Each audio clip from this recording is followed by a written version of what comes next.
యేసు ప్రభు నామములు అందరికీ వందనములు. దేవుని వాక్యంలో నుంచి బైబిల్ షార్ట్స్ అనేటువంటి బైబిల్ స్టడీ ప్రకటన గ్రంథ ధ్యానాలు మనం ధ్యానం చేస్తున్నాం. అందులో భాగంగా ప్రకటన గ్రంథం 1వ అధ్యాయము 17వ వచనం చదువుకున్నాం. నేను ఆయనను చూడగానే చచ్చిన వారి వలె ఆయన పాదముల యొద్ద పడి తిని, ఆయన తన కుడి చేతిని నా మీద ఉంచి నాతో ఇట్లనే భయపడకుము.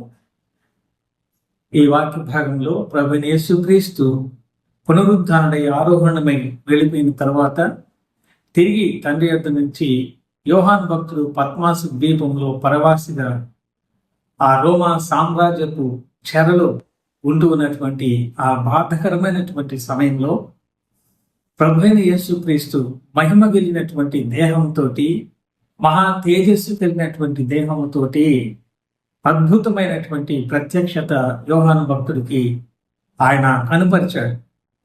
యోహాను భక్తుడు చివరి 3.5 సంవత్సరాలు యేసు ప్రభుతో సేవ చేస్తున్నటువంటి అనుభవంలో ఆయన రొమ్మున ఆనుకున్నటువంటి అనుభవము, ఆయన స్పర్శ ఎరిగినటువంటి వాడుగా ఉన్నప్పటికీ మహిమాన్వితుడైనటువంటి యేసుక్రీస్తు ప్రభు ఇంత గంభీరంగా ఉంటాడా, ఇంత అధికారపూర్వకంగా, ఇంత పవిత్రంగా, నిత్యుడైనటువంటి వాడుగా ఉంటాడా అనేటువంటిది మునుపెన్నడూ చూడనందువల్ల ఆశ్చర్యపడిపోయి చచ్చిన వారి వల్ల ఆయన పాదముల వద్ద పడి ఉన్నటువంటి స్థితిని మనం చూసినప్పుడు మానవ జీవితంలో ఎన్నో రకాల తప్పులు ఉంటాయి. యేసుక్రీస్తు ప్రభు పాదం దగ్గర చచ్చి పడినటువంటి స్థితి ఎంతో మేలు. లోకంలో జీవిస్తూ వేషధారణగా జీవించే దానికంటే యోహాను భక్తుడు ఆ చెరలో ఉన్నప్పుడు, ఆ బాధలో ఉన్నప్పుడు యేసు ప్రభు దర్శించాడు. స్టెఫెను కూడా బాధలో ఉన్నప్పుడే దర్శించినట్టుగా మనం చూస్తాం. ఆయన అధికారపూర్వకంగా చెప్తున్న మాట ఏమిటి అంటే భయపడవద్దు అని తెలియజేసినటువంటి దేవునిగా మనం చూస్తుంటున్నాం. మన జీవితంలో ఎన్నడూ కూడా భయపడాల్సినటువంటి అక్కర్లేదు.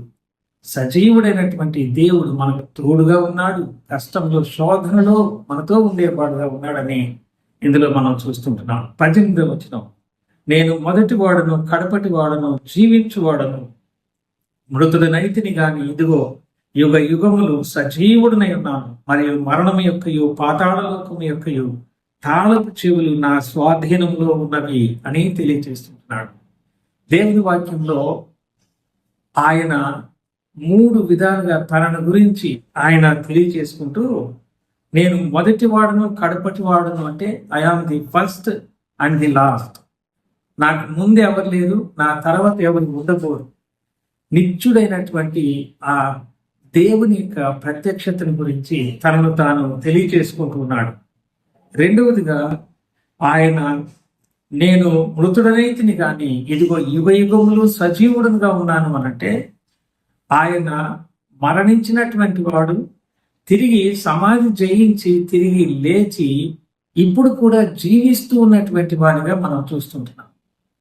మరణించినటువంటి వాళ్ళు ప్రభువు చేత లేపబడినప్పుడు, పాత బంధులు లేపబడినప్పుడు అదే శరీరంతో లేచి తిరిగి మళ్ళీ వాళ్ళు చనిపోతారు. కానీ యేసు ప్రభు పునరుద్ధానం అలాంటిది కాదు. ఆయన మరణించాడు, తిరిగి లేచాడు.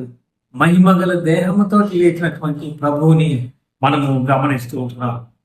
మూడవది ఆయన గురించి తెలియజేసుకుంటూ, మరణము యొక్కయు పాతాళలోకము యొక్క తాళపు చెవులు నా స్వాధీనంలో ఉన్నవి అని అంటున్నాడు.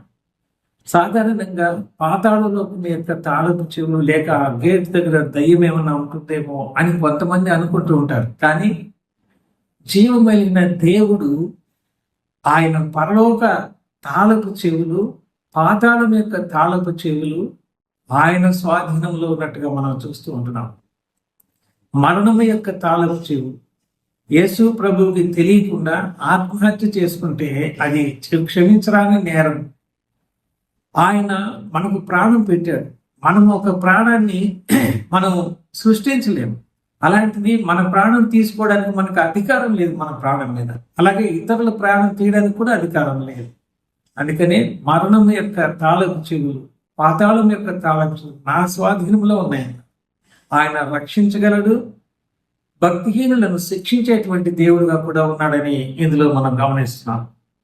19వ వచనంలో, కాగా నీవు చూచిన వాటిని, విన్న వాటిని, ఉన్న వాటిని, నీ వెంట కలుగబోవు వాటిని అనగా నా కుడి చేతిలో నీవు చూచిన 7 నక్షత్రములను గూర్చిన మర్మమును, ఆ 7 సువర్ణ దీప స్తంభముల సంగతియు వ్రాయము. ఆ 7 దీపస్తంభములు 7 సంఘములకు దూతలు, ఆ 7 నక్షత్రాలు 7 సంఘములకు దూతలు అని ఈ మొదటి అధ్యాయము ముగించబడుతూ ఉంది. ఈ వాక్య భాగంలో మనం గమనిస్తే, ఆయన ఉన్న వాటిని, నీ వెంట కలుగుబో వాటిని అని తెలియజేస్తున్నాడు. చూచిన వాటిని, ఉన్న వాటిని నీ వెంట కలుగుబోవని. Past tense, present tense, future tense ప్రభు చెప్తూ ఉంటున్నాడు. మొదటి అధ్యాయం అంతా కూడా చూచినటువంటి అనుభవం, ప్రభు అయిన యేసుక్రీస్తు మహిమ వెళ్ళినటువంటి ప్రత్యక్షతను చూచిన అనుభవం. 2వ అధ్యాయము, ప్రకటన గ్రంథం 2వ అధ్యాయము, 3వ అధ్యాయము చూచినటువంటి సంగతులను గురించి, అంటే ఇప్పుడు నీవు తెలుసుకున్నటువంటి సంగతులు, అది ప్రెసెంట్ టెన్స్ గా మనం చూస్తాం, జరుగుతూ ఉన్నటువంటి సంభవాలు. 3వది, నీవు నీ వెంట కలుగబోవు వాటిని, అంటే జరగబోయేటువంటి ఫ్యూచర్ టెన్స్ గురించి, జరగబోయేటువంటి సంగతులు. ప్రకటన గ్రంథం 1వ అధ్యాయం యేసుక్రీస్తు ఏమై ఉన్నాడనే సంగతిని చూస్తున్నాము. ప్రకటన గ్రంథం 2, 3 అధ్యాయాల్లో ఆయన చెప్పినటువంటి సంగతులు ఏంటో మనం చూస్తూ ఉంటున్నాం. ప్రకటన గ్రంథం 4వ అధ్యాయం నుంచి చివరి 22వ అధ్యాయం వరకు జరగబోయేటువంటి తీర్పులు, సంగతులను గురించి యోహాను భక్తుడిని వ్రాయమని తెలియజేసినట్టుగా మనం చూస్తూ ఉంటాం.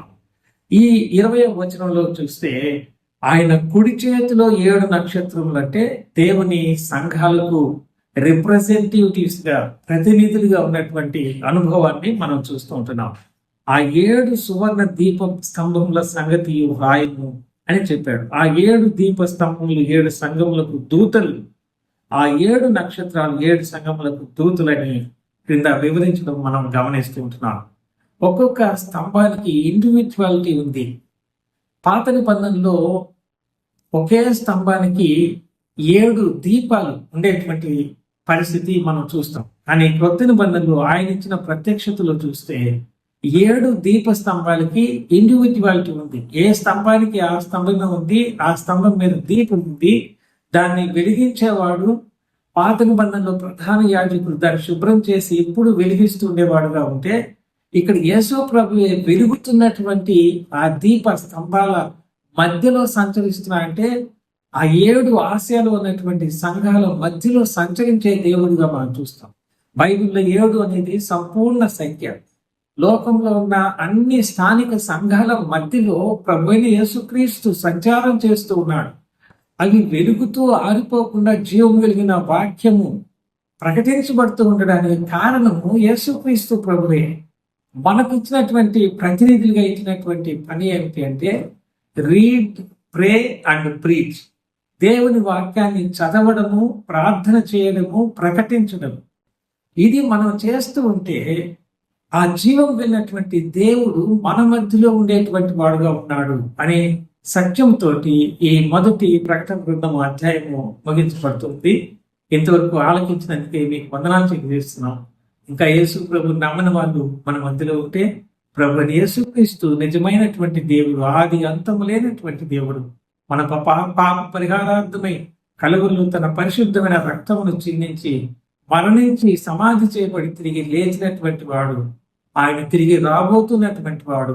ఈ సంగతులన్నింటినీ వ్రాయమని చెప్పి భక్తుడైన యోహానుకు ఆ చెర నివాసంలో పద్మాసులో ఉన్నప్పుడు, కష్టంలో ఉన్నప్పుడు ప్రత్యక్షతనిచ్చి ఆశ్చర్యచకితునిగా చేసి తన యొక్క మృదువైనటువంటి స్పర్శతోటి ఆయన భుజం మీద తట్టి ధైర్యపరిచి భయపడవద్దని తెలియచేసి ఈ సంగతులను నీవు వ్రాయమని చెప్పి ఆయన చెప్పినటువంటి సంగతులు వ్రాయబడ్డాయి.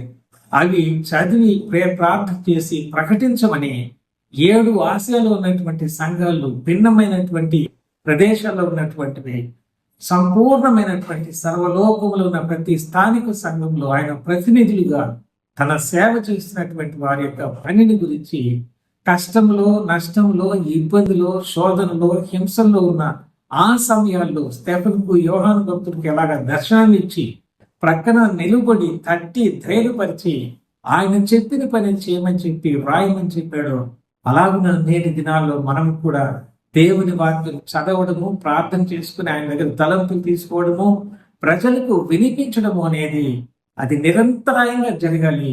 అది దేవుడు మనలో నుంచి ఆయన ప్రకటిస్తున్నాడనేటువంటి వినయ విధేయతలతోటి ఆయన కుడి చేతిలో మనం ఉన్నాము అనంటే బలమైనటువంటి దేవుని అధికారం క్రింద మనం ఉన్నాం. ఈ భాగంలో దేవుని అధికారము, పవిత్రత, నిత్యత్వము, ఆయన మహిమ, ఆయన ఘనత ఇన్ని మనం గమనించగలుగుతుంటున్నాం. ఈ మాటలు విని కూడా ఇంకా యేసు ప్రభు నమ్ముకోకపోతే ఎంత దౌర్భాగ్యం.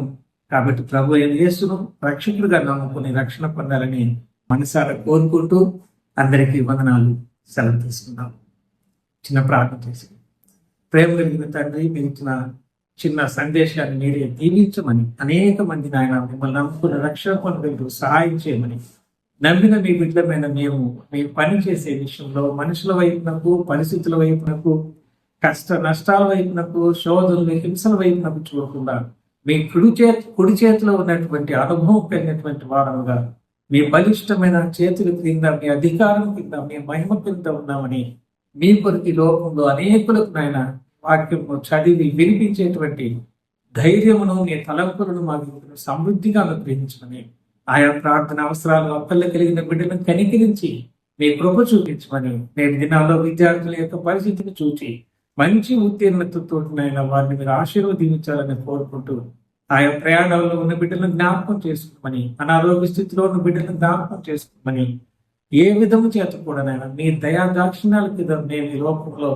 మీ కొరకు లాభసాటిగా జీవించే కృప కలిగి చేయమని యేసుక్రీస్తు ప్రభువు పేరట స్తోత్రము చెల్లించుకుంటూ ప్రార్థిస్తున్నాము తండ్రి.